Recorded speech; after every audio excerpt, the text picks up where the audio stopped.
Around 2 a.m. the sky went from black to green.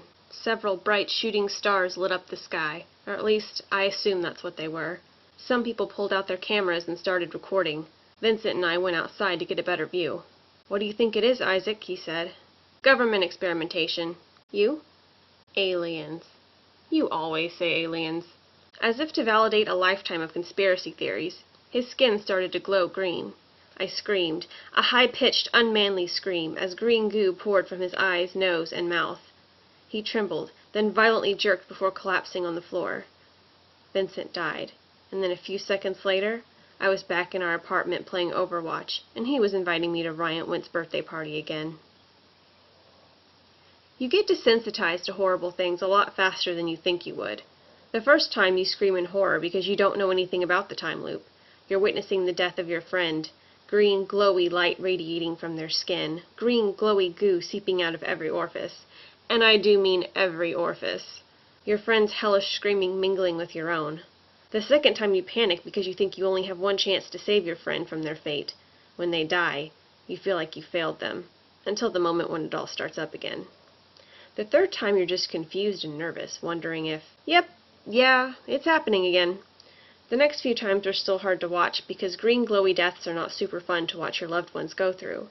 But then by the dozenth time, you're just kind of bored, waiting for the loop to do its thing. Although there was a small period of time where it was interesting, maybe the 7th or 8th time, since I knew that Vincent wasn't going to stay dead, but the novelty wore off pretty quickly. Now watching Vincent die bores me, like a cutscene you can't skip. I have no idea how many times I lived through this time loop. I've lost count. I've tried changing this night so many times that eventually everything blurs into everything else. Have you ever heard of the butterfly effect? If you change one small detail, you can alter the course of history in major, unpredictable ways. A flap of a butterfly's wings can cause a hurricane halfway around the world. Stopping to kiss your kids goodbye makes you 5 seconds late to the intersection where a huge truck decides to run the red light, and those extra seconds give you just enough time to see it and avoid collision. Or what about sleeping in and missing that fateful flight on September 11th, the way Seth MacFarlane did? Imagine a world without Family Guy. I'd like to. Well, I'm here to tell you that the butterfly effect is absolute bullshit. Most decisions you make don't have any huge consequences, or any consequences at all. Fortunately or unfortunately, whatever you do or say doesn't matter most of the time. No matter what I do, Vincent still goes to that party and dies. I've tried stopping this sequence of events at different times during the night, and it seems to me that the easiest way to stop it, if that's even possible, is to stop him from ever going to the party in the first place. That's why right after Vincent suggested going to the party for the 500th time, I tied him up with the cord from a couple of video game controllers. He's currently sitting in our living room. It's been about 30 minutes since I checked on him and 2 hours total since I tied him up. I have no idea if this will work, or what happens if this does work. Does Vincent still die if the time loop is stopped since he died in the original timeline? I don't know. I suppose stopping the time loop before Vincent dies would create a time paradox. I don't know a lot about that subject, but you never hear anything good about time paradoxes. Most of it is sort of in the realm of time freezes indefinitely, end of the world, you create a parallel universe, you stop existing, you never existed, everything just explodes or implodes. It's all very doomsday-like. But, maybe it's all bullshit like the butterfly effect. I'm willing to take the risk. Because maybe a time loop isn't that different from a high score, or the final boss in a video game. You either beat it, or you don't. And if you're lucky, you get to try again until you win. 15 minutes later. Well, the bad news is I just checked on Vincent, and he's gone. Tipped the chair over, got out of the cord somehow, probably chewed his way out like a rat, left a not-so-happy voicemail on my phone mentioning going to the police. I tried calling him, but of course his phone is dead again. Even if he's going to the cops to tell them what a psycho I am, and an ineffective one at that, I imagine that somehow, someway, he's still going to end up at Ryan's party, if he's not there already.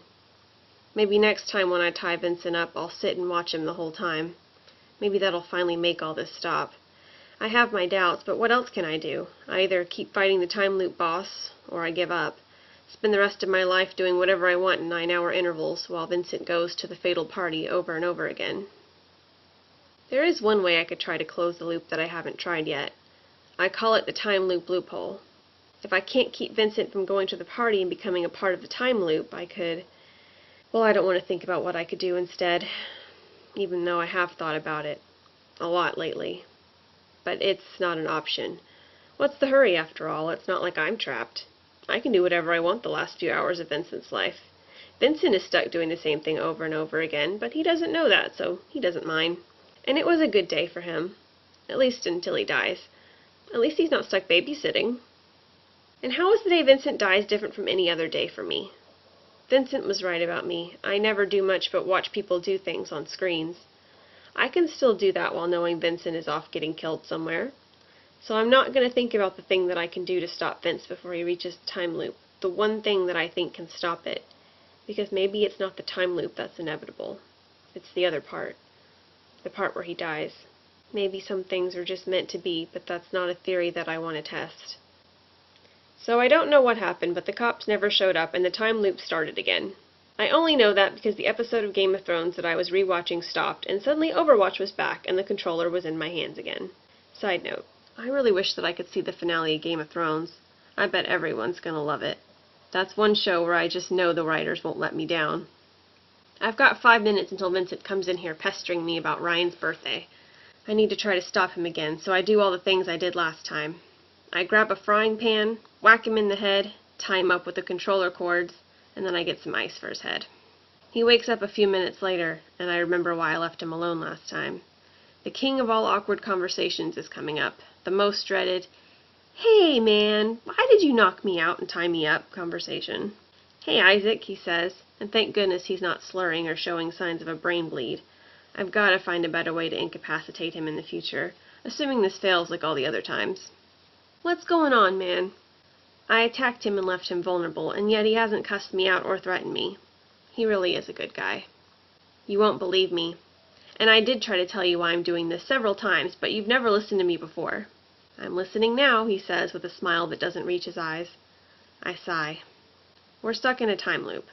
He frowns and his eyebrows crease.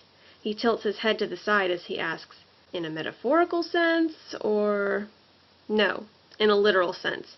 In a Groundhog Day, primer, source code, Dr. Strange way. Have you been experimenting with drugs?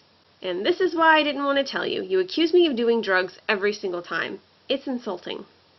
"No, being tied up with a PlayStation controller cord is insulting. You couldn't even spring for handcuffs? Look, I only get like 5 minutes before the time loop restarts before you come in here asking me about the party. That's not a lot of time." "Fair. But why are you tying me up anyways? Do you think I'm gonna hurt someone?" "No, you're gonna die." "How?" I know that if I say aliens, he'll go right back to accusing me of doing drugs, so I shrug. "It changes every time. That's why you need to stay here, where you can be safe." "So I've never died in our apartment before in this time loop?" "No, and that's exactly why you need to stay right here. Please," I say. I run my hands through my hair and pace back and forth. Maybe he'll believe me this time. Maybe this time it'll be different. "If I swear to stay here tonight and miss this really awesome party, will you untie me?" "Yes," I say. "Okay, I swear. On my life." "On the lives of your nieces and nephew?" "I can't do that," he says. Vincent is too stupidly honorable to swear on their lives and then lie to me, and smart enough to know that I will infer that he's lying because of his refusal, which makes him even more stupidly honorable. It's just until 2:09. That's when the time loop resets. I look down at Vincent's sad face, and I feel bad when I tell him, "The cords stay on until then."